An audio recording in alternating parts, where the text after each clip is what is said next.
Hello and welcome to Checking the Vitals, a podcast powered by SpecialtyCare. I'm Todd Schlosser, and joining me today is Al Stammers, the Vice President of Clinical Quality and Outcomes Research at SpecialtyCare. Today, Al and I discuss his path to perfusion.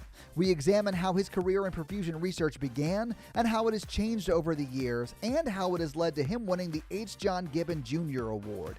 This prestigious award honors a candidate for making a significant contribution to the cardiopulmonary discipline, interrelating with the field of extracorporeal circulation. Enjoy the conversation. So, Al, thank you so much for joining us here on Checking the Vitals. I appreciate you taking the time. I like to start off a lot of these interviews in a similar way, and that is simply to ask, why did you choose to go into the healthcare field in general? What happened? What made you think, hey, maybe that's the field for me, sort of early on? Well, thanks, Todd, and I do appreciate the opportunity to speak with you today. Absolutely. My pathway to healthcare was a little bit unique. Right out of high school, I went into the Marine Corps. I was actually 17 when I went in the Marines. My mom had to sign for me, which was literally at the end of Vietnam. Vietnam was just ending. So after I got out of the service, I went to college, and I was studying actually to be a veterinarian. And it didn't work out for me. It was physics probably kept me out of vet school. But I ended up going into healthcare kind of on a whim. Back in the early 1980s, I was searching for a career that had multiple opportunities. I wanted to have the freedom to travel wherever I wanted to go. And I like rural areas, so rural medicine or rural nursing was appealing to me. And so I applied to nursing school at Syracuse University, and I needed two prerequisites. So I was taking these two prerequisites after I had my undergraduate degree from Cornell. And as I was taking the requisites, I had applied for a number of jobs, and a surgeon, actually a cardiac surgeon, I forgot I had applied at Upstate Medical Center. He contacted me and he said, hey, listen, why don't you come in? I have a research lab. I had done a couple of years of research after graduating college, working on actually a bovine growth hormone for cows, which is now not very well received, but back then in the 80s, it was something that people were looking at. Yeah. So he saw I had a research background, and so I went in and interviewed, and his name was Dr. Edward Beauvais. He's still practicing today at the University of Michigan hospitals. And so he brought me in and he said, listen, I'm a pediatric cardiac surgeon. I'm just starting out. I want to do some work using myocardial protection techniques, and I'm going to be working with a rabbit mom.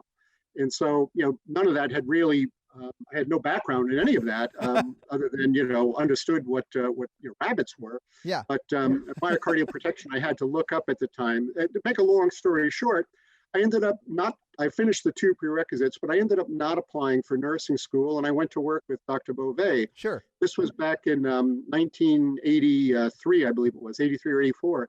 And he would be gone all day working in the operating room, operating on newborn children and others. Sure. He was actually a phenomenal cardiac surgeon. And so he basically plopped me in a lab which had boxes and nothing was unboxed. And he said, you run this. So I started studying on what myocardial protection was and what cardioplegia and other aspects of clinical medicine. We developed a working what's called a Langendorf heart preparation model, which basically studies in vivo heart protection by excising hearts and placing them on this device, similar to like a heart-lung machine. Sure. So I did that for a couple of years. We wrote a number of papers before I actually entered perfusion school.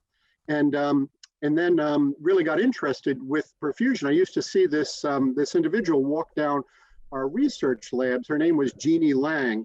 And Jeannie was one of the founders for formalized education in perfusion in the United States, and worked with the American Medical Association and served on a number of committees. So she asked me, she goes, well, do you have any interest in becoming a perfusionist? Well, I had no idea what a perfusionist was. Sure. But luckily, I was at Upstate Medical Center. They had one of about 15 perfusion formal training programs in the country at the time. And so I applied and was accepted in I think it was the class of 85. and went through perfusion school. I actually continued to work my whole way through perfusion school in the research lab. Okay. And we did quite a bit more research working with other surgeons, and graduated in 87. And 1987 is when actually the year before Dr. Beauvais had left and went out to Michigan, where he basically spent his entire career. And he recruited me. He asked me to come out to work with him at the University of Michigan, but not as a research assistant or associate, but as a cardiovascular perfusionist doing research. And so that's how I ended up. That was the first position I had after I graduated perfusion school and went to work at the University of Michigan. That's very interesting that you already had some research background before you even got into, what is perfusion. And it was in, that bovine growth hormone. And then a surgeon named Beauvais reached out to you and hired you as a research assistant. And then I guess just working there was it Gloria Lang? Oh, I'm sorry. Yes, it was Jean Lang. Jean Lang. And Jean Lang, absolutely remarkable human being. She unfortunately passed early on in her 50s. And just a dynamic, great person. And just to give you a little bit of an aside, when we would finish a case, she would be my teacher. We would go into the ICU and watch the patients. And this is when smoking was all allowed throughout the hospital. Oh, wow. And Jeannie, I hope she forgives me, but Jeannie would light up a cigarette, stick her head around the door so she could see her patient in the ICU. And we would do a post brief of what the case was all about. She would ask me what went well, what we could do better next time. But she was just phenomenal. And, I think most people were probably smoking back then. So it wasn't that unusual. It wasn't uncommon, sure. Early 80s, exactly. Yeah. But she was my mentor. And really, she was the one who implored me to go on to continue to be a researcher once I finished perfusion school. And really, that's what I've done for the 35 years that I've been an active perfusionist, is really continue to do research and stay within academic medicine. It's interesting to me that whenever I ask these questions of, surgeons or perfusionists or, neurophysiologists or whatever, we always pull out some key moments and key figures in their life that will, whether it was you worked with them or it was a chance meeting or things like that, they forever change the path or trajectory of your life. And it's just interesting to think about those people and having those chance meetings. And, Mrs. Lang was one of those people, it seems like. She really kept you in the research realm of perfusion after perfusion school, which I would say, based on some stuff we're going to talk about later that I know just because I know you, we are lucky that that happened and that you were able to stay in that research side. Yeah, I consider it a blessing because there were 15 programs in the United States, and I just happened to be working at a center that had one of those 15. If I was across town in another hospital, I probably would have not be a perfusionist today. I probably would not have heard of it until later on, and would be further on in my career. So let's actually move further through your career. So you move out to Michigan to be with Dr. Bovine again, but this time in a research capacity, I should say. I would imagine you were pumping cases still, but also doing research as well. Is that correct? Yes. And okay. Once I got to Michigan, it was an extremely busy practice. There were, I think, 5 of us at the time, and none of us had, I think our most experienced perfusionists had less than 2 years in the field. So we were all learning from one another and going through some very exciting times. We started an artificial heart program and were implanting the Jarvik heart. We were one of the few centers in the country who were doing that at the time.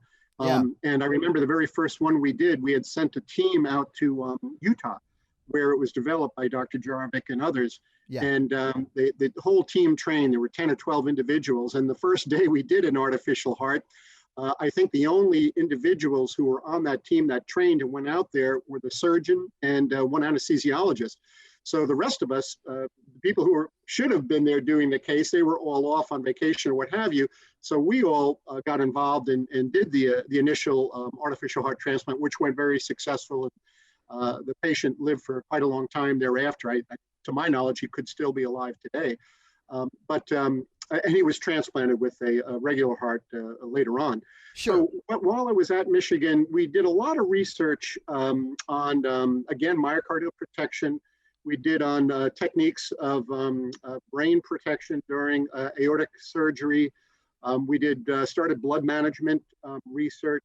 And after Michigan, I was there for about 3 years. I got an opportunity to join the faculty at the Medical University of South Carolina. Right. Jeff Riley, who was the director there at the time, recruited me down there. And that was a very busy research center. Now I'm teaching, was an instructor in the MUSC, the Medical University of South Carolina program, and doing research. And we did a fair amount of research for about 3 years that I was there.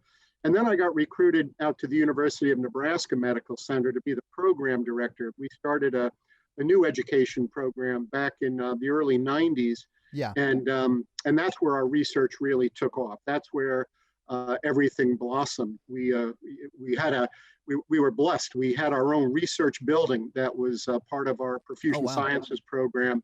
I had an NIH-trained PhD, NIH-funded PhD researcher who worked with us in the lab, Dr. Sam Sanderson, who's a phenomenal individual, and his son has recently became a perfusionist and is now on faculty at UNMC, where I was the program director. But we did a tremendous amount of research, everything from blood management and ultrafiltration to xenotransplantation. We were publishing on implanting hearts from livers from swine ex vivo in patients who were suffering acute liver failure. And we did a few of those, but we also had preparations where we were studying that in the research laboratory. So we had I think when I left, we had 8 graduate students all working on their master's degree.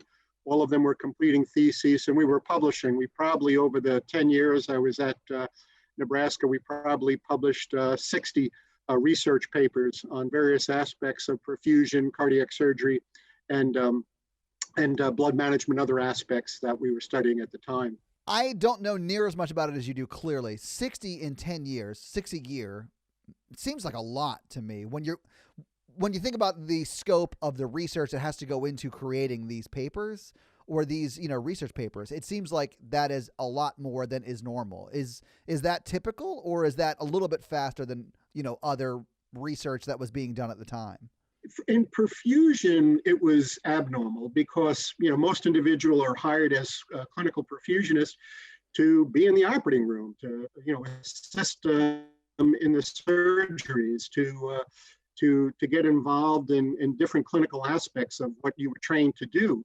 Sure. I was very fortunate in the sense that although I was clinically active, I was doing a small number of cases, the minimum necessary to maintain my credentials, and was really hired. The dean of the College of Medicine and my dean of the School of Allied Health Professions supported our research endeavor. We were funded. We had like I mentioned, our own building. We had 3 completely stocked operating rooms. We had all of the equipment. We had an animal facility, as well as ex vivo preparation. So that was quite unusual, and still to this day is unusual. So we were just very fortunate. And once you're given those resources, and you have a large number of research assistants and graduate students to perform the research, it gave us the foundation to get that all done. Have you stayed in a research capacity almost since the beginning? Yes. That was sort of the trajectory for your whole career, it seems. That's exactly right. I graduated with my undergraduate degree in 1981, and this is the 40th year that I've been doing research, and every year throughout then, I've been involved in research, whether it was studying bovine growth hormone in 81, 82, sure, or entering into the research realm with Dr. Beauvais in cardiac surgery and perfusion back in the, say, 83 or 84. I've never left. So yeah, for 40 years, I've been actively involved. So obviously throughout the entirety of your career, you have been able to stay in a research capacity, but it keeps coming back to me in my mind that you seemed like you were in a perfect situation for that at UNMC for about 10 years. And then you chose to take another opportunity and go sort of more towards the East Coast. Fortunately, you were able to stay in the research realm. I just wondered what led at that change. Yeah, and this is a personal decision because we had adopted our first son, which was a miracle and doing great. And then 18 months later, we had biological child, Zachary.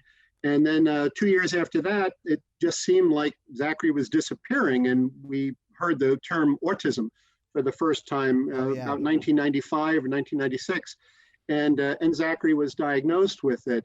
And so we spent a number of years providing every opportunity that was available at the time, which wasn't a lot. Autism was really not known very well in the 90s as it is today. Sure. And the more we worked and tried and gave Zach everything we possibly could, 50 hours a week of applied behavioral analysis. We flew him all across the country and clinics in UCLA and University of Minnesota and Utah.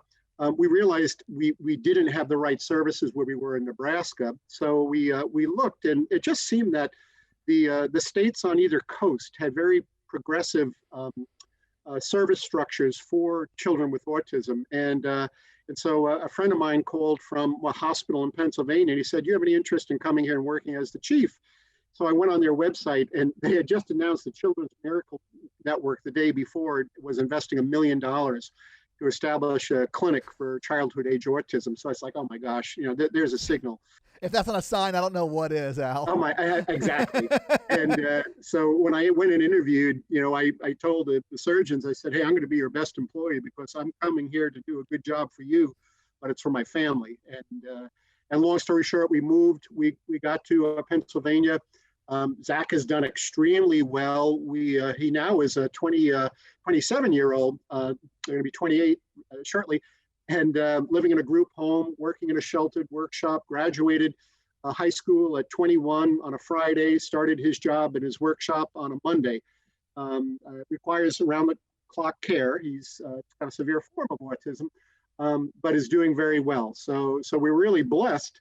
And it's why when Dr. Weinstein called me up several years ago and asked me if I'd be interested in working with him at SpecialtyCare, I said, "Dr. Weinstein, I am staying where I am because of Zachary, my son. He lives just a few miles from me now." And I said, "I'm not going to be leaving." And he goes, "Oh, no. He goes, we want you to, work with us, but work from home." And it was like, there's the next signal that was made. Yeah. And it's just been really fortunate because I can honestly say, working with the folks at SpecialtyCare, we have 500 perfusionists and a huge leadership group. It's such a phenomenal group of individuals. It's really the best job I ever had, and it continues to be that way just because of the support and the determination to always do what's best for our patients. So sorry to give you that long-winded background, but that's how I ended up in Pennsylvania and with SpecialtyCare just 5 to 6 years ago. That's an amazing story, and what you said to the surgeons when you when you applied to move out to Pennsylvania, I think comes through. I mean, you were really doing what was best for your family, and that drive has sort of driven you to all of the places that you've ended up. And I think the practice of perfusion is better for it because you were able to still stay in that research capacity wherever you went. And you were able to make the impact that you have, that you've been honored with this Gibbon Award for, which is truly amazing. I think I seem more excited about it than you do, but I'm very excited for you. I think that's amazing. So I wasn't thinking about this, but I'd love to ask you, what has changed in research in the past 40 years, since you've had the majority of your career, almost all of your career has been in research? What have you seen as the big changes in sort of innovation or technique or just the way research is done? Have you seen much change in that realm? Yeah, that's a great question, Todd. And yes, we really have. I'll answer the last aspect of your question first in regards to how research is conducting. Back in the 60s and 70s, a lot of the innovations that were occurring in cardiac surgery and perfusion were done really without official oversight. And it wasn't until probably the early 1980s where the federal entities, regulatory agencies, oversaw that research should all be done by getting permission. And basically establishing a means of conducting research that was overseen by what we call today an institutional review board. Sure. But back in the early days, and this goes back to the start of cardiac surgery and perfusion, that wasn't available, or that wasn't required. So people, and I got in towards the end of that. So a lot of the research that we were doing, it was ethical. It was all done, with the patient in mind and improving care, but it wasn't a requirement to go and get permission. And once that was established, that was a great improvement in how research was done, because now there's a lot of oversight that occurs in the federal and local level for the conduct of research, both for animals and humans. So that's just a formative change that has occurred, and it occurred in the 80s. As far as technological advances, we've seen quite a bit of change occurring with the devices that we have used, but probably more dramatically has been how those devices have been utilized. At SpecialtyCare, the last 5 or 6 years, we've really focused in on using data from our registry, the SCOPE registry, which stands for the SpecialtyCare Operative Procedural Registry. This was put into place by Dr. Sam Weinstein, our CEO, and he not only saw the importance of using data analytics, but he invested in it. He hired Dr. Eric Tisdale, who's our senior bioscientist, data scientist, biostatistician, hired Linda Mongero and myself. Linda's got a phenomenal background in research as well. And we put all that together. So now we had an opportunity to move out of the clinical environment. And, clinical research still stands as the touchstone, as the higher hierarchical level, randomized clinical trial. But they're very difficult to do. They're very rare. They're very expensive. They take a long time period. So most individuals have used registries such as the Society of Thoracic Surgeons database, and our registry now, which is has over 400,000 procedures from cardiovascular perfusion. And we've applied and do maintain an active IRB, Institutional Review Board, approval for using that data and following all regulatory guidelines for keeping that patient health information safe. And probably written close to 20 papers in the last 5 years using the SCOPE registry and aspects of it, other aspects of that.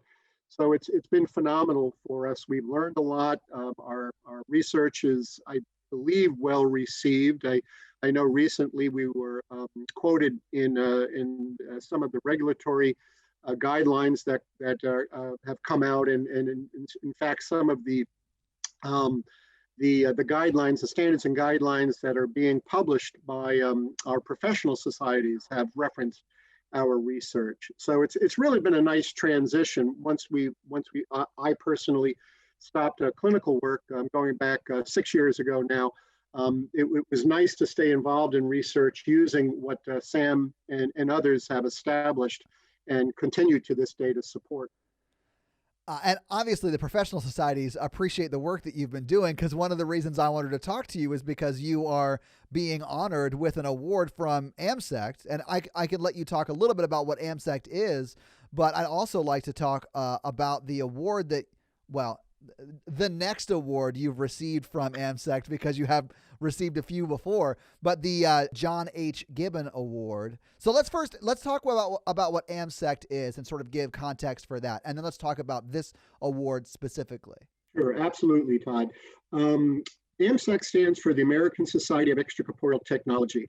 And they began close to 60 years ago. And it was actually a group of not only perfusionists, but also dialysis technicians. And if you look at the logo for AMSEC, you see not only an oxygenator, but there's a dialyzer on that as well, because we were the ones performing extracorporeal circulation, which is blood flow outside of the body.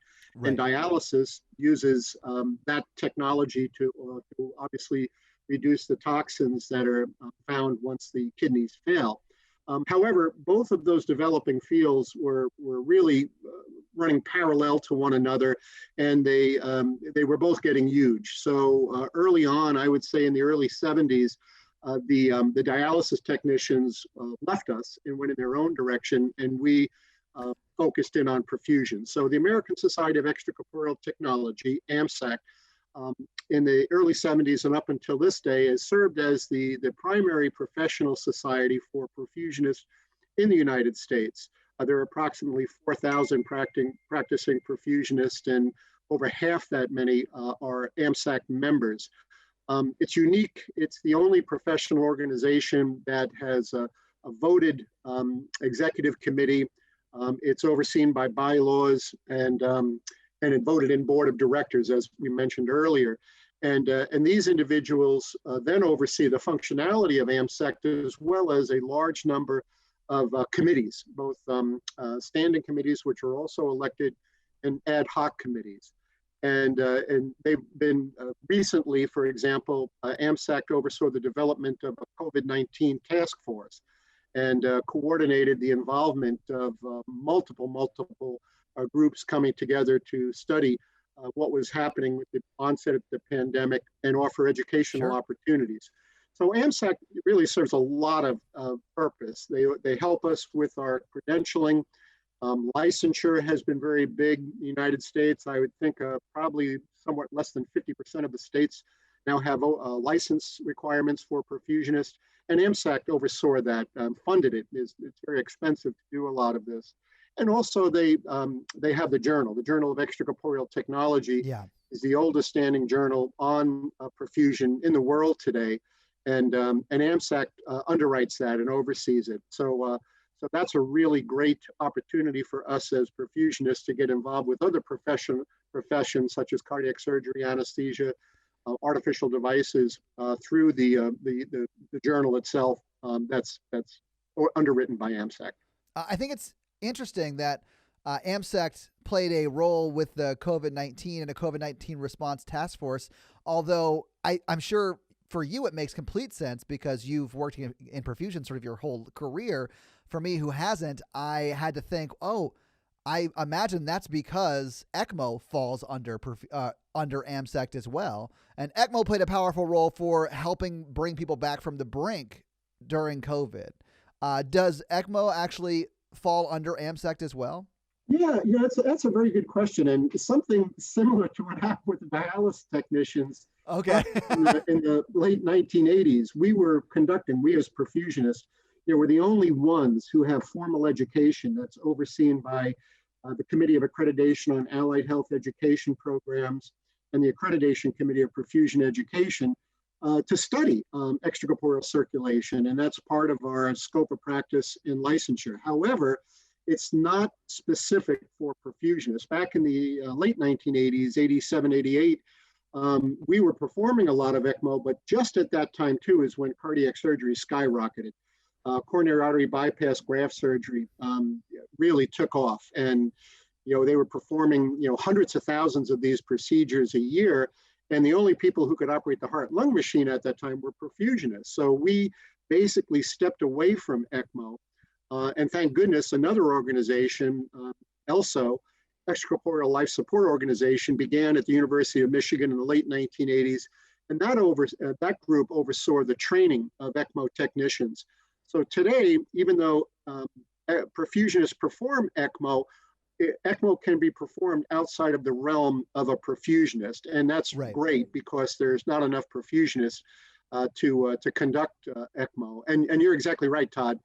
In order to be placed on ECMO, your chance of dying has to be greater than 60, 70, it used to be 80%. Yeah. So these are patients near death who are put on this life-sustaining equipment to help them through. And COVID, during the past year, 13 months now, there have been quite a few patients who are put on ECMO. We run a data set on those, and right now we've treated over 420 patients from SpecialtyCare alone who have been managed on ECMO who've been positive for COVID.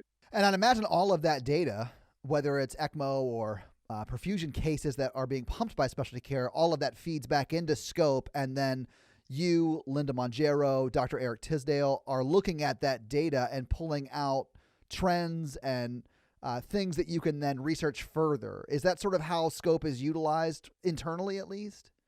That's exactly right. And we've been publishing the results from that data set. We've been helping, probably more importantly, we've been helping clinicians we conducted during the pandemic. We started out with weekly webinars on Wednesday evenings. Yes, And yeah. we would bring all the clinicians together who were conducting COVID and other individuals, anybody who was interested in it, and we would conduct these webinars and go over what was working, what was not working, different techniques, what people found to be effective.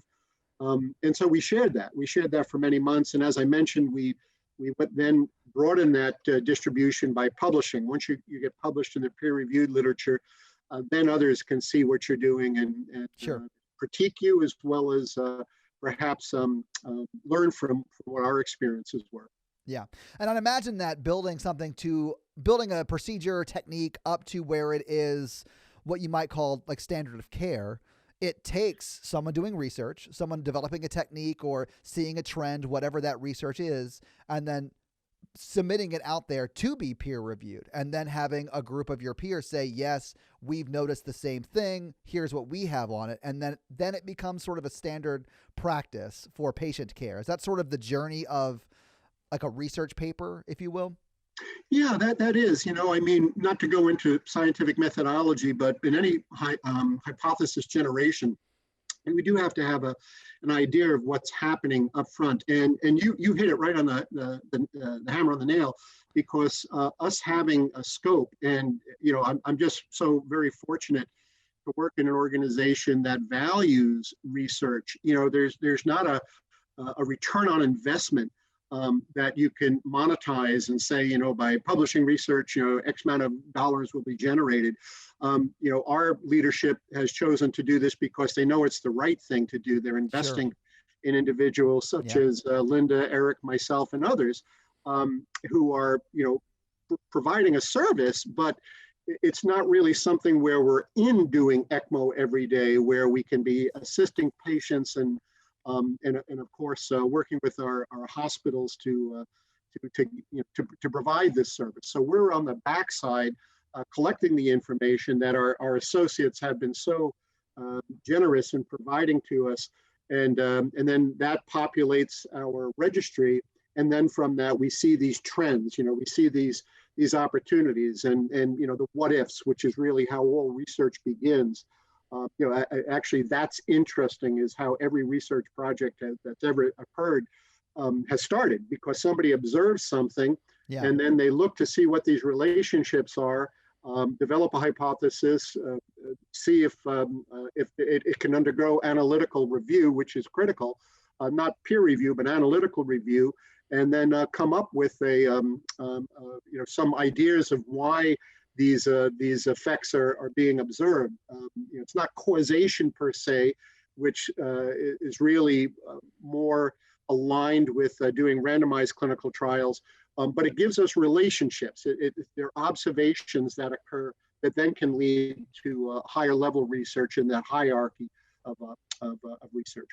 Which obviously is a realm that you've been in for a good number of years. I believe you said 40 years of research.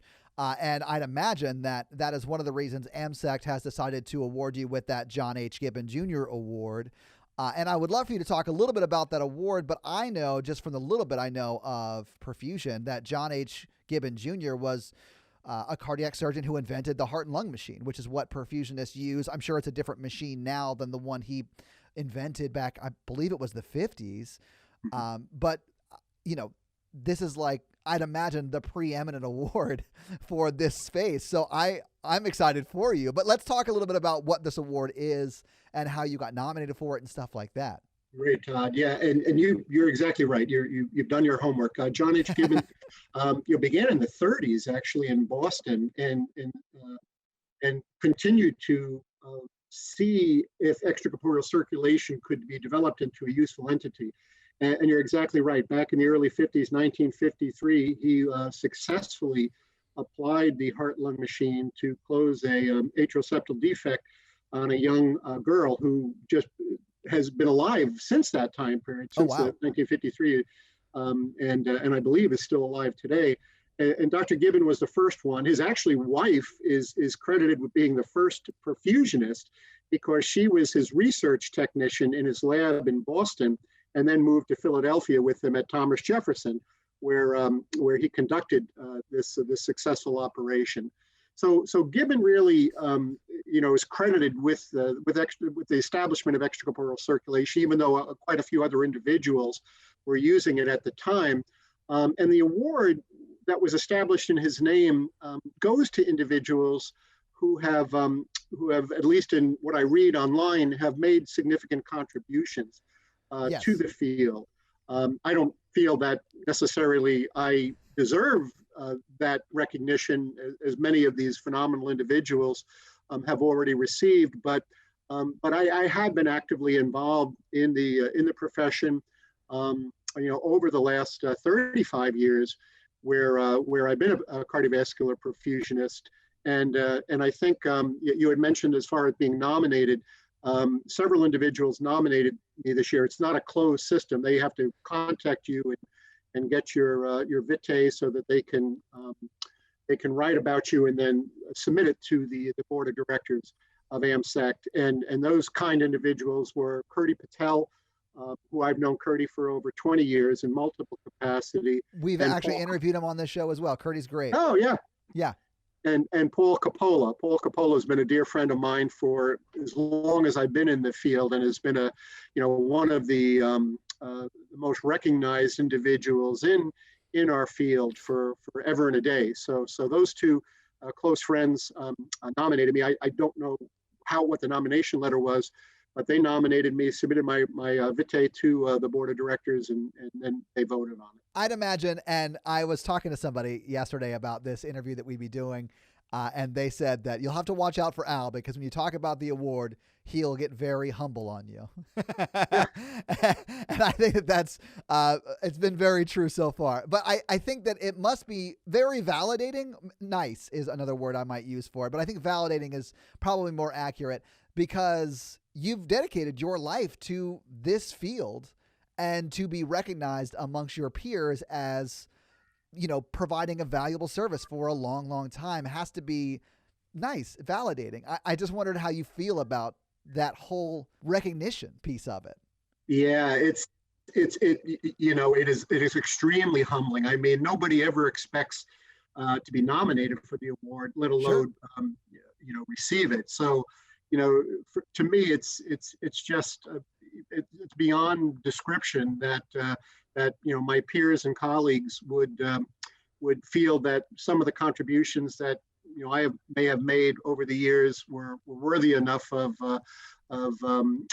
being recognized at this manner. So yeah, I mean, Todd, when you get the call from the president of the society, who lets you know that you're getting that award this year, it takes your breath away. And I'm extremely thankful, because it's not me. You had asked me about my career early on, but the individuals who I've had the opportunity to work with over the last 35 years as a perfusionist have been phenomenal. I mean, they've just served in such a great manner to society and to their patients, and doing research is kind of the 15 minutes of fame thing, because you may spend a year developing a research project that ends up in print, and a couple of people read it and comment, may critique you and disagree with you, which is great. That academic assertiveness and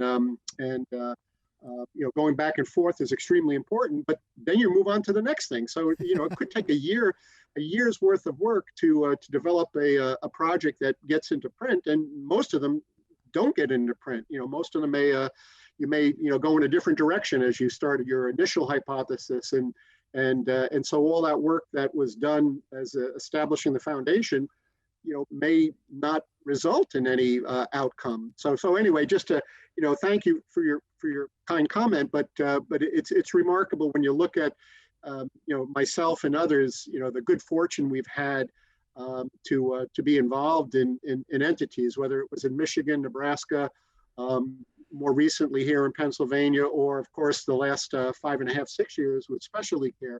It's just extreme good fortune along the way, and a lot of people to thank. And you will be accepting the award in the beginning of May when they have their AMSEC conference. Is that correct? That's correct. Yes. Yeah. Which honestly, by the time this airs, will have happened or be happening currently. So Let me be the first to say congratulations during the week that you're winning it.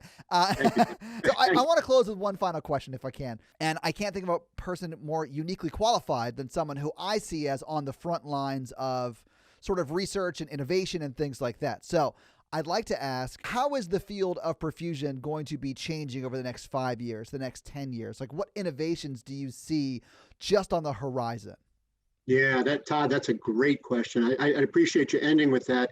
What is going to occur with perfusion? We've been relatively sequestered for a long period of time. If you ask individuals, what a perfusionist is, most don't know. Even people in the health environment don't know. So we've really been relatively opaque with what we've been doing during the operation, other than, like, God forbid, when a catastrophic event occurs. Sure. So with the current mindset that's developed over the last decade with transparency and data analytics, now all of our equipment has the capability of giving us the information that is being generated during these intraoperative procedures so that we could analyze it and look very carefully. Use techniques of AI that are being developed, automatic feedback loops, and looking at these outcomes. So I really do believe that what's the changes that we're going to see in the next several years are going to be a result of using large amounts of data registries, metadata that we're already generating and collecting so that we could look more closely at what goes on intraoperatively in the conduct of perfusion. So I really, I don't think you're going to see perhaps a new device or a new oxygenator or something that's going to transcend how we've been conducting cases the last, say, 20 years. There'll be improvements with them, thank goodness, due to industry investments and developments. Sure. But I don't think they're going to either be replaced by a device more so than be modified to show improvement. So it's really the data now that we have access to that is generating, which is really going to improve the conduct of perfusion and ultimately the care we give our patients moving forward. Well, excellent. Well, Al Stammers, thank you so much for taking the time to join us here at Checking the Vitals. I really appreciate talking to you every time we get a chance to talk. Todd, thank you so much. I really do appreciate the opportunity, and I wish you well. Thank you so much for listening to Checking the Vitals. If you enjoy the content we provide, please leave us a rating and review. It really does help other people find the podcast. Thank you so much, and we'll see you next week.